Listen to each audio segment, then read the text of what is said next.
This will be one of the most watched political events, certainly probably the most watched political event this year, although it doesn't have much to rival it so far.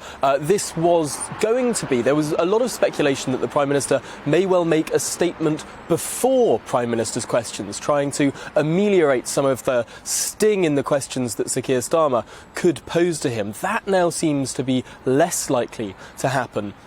And what we can expect is at 12 o'clock, the Prime Minister may well say a few words in his opening gambit to Prime Minister's questions, trying to answer some of those questions that he expects Sir Keir Starmer to ask him once the session gets going. There'll be enormous pressure, there has been enormous pressure for the Prime Minister to answer whether or not he was at that drinks event in the garden of Downing Street on the 20th of May 2020, because of course it doesn't take an investigation to realise if you yourself were at a drinks event or not. This is something that the Prime Minister can answer, and there's considerable pressure on all sides of the House for him to answer that simple question at midday today.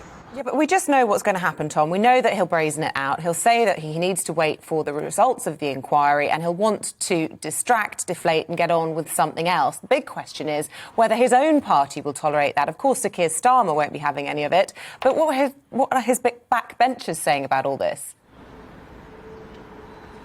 I have to say that his backbenchers are not happy at all. I've been speaking to a number of them, particularly last night, and the words that they have for the Prime Minister are not pretty. Many not willing to come out and say things publicly, but privately have been absolutely furious, aghast, really quite shocked at how the attitude of people in Number 10 could be so out of step with the attitude of people across the country. Of course, this event was alleged to have taken place 2 months into that first harsh national lockdown, where so many people were apart for so long. The idea that senior figures, civil servants, political appointments and indeed elected politicians within Number 10 could have been so brazen with the rules that they themselves set is pretty shocking. And we've seen this a number of times now. We saw what happened to the standing of the Tories in the polls when those allegations of Christmas parties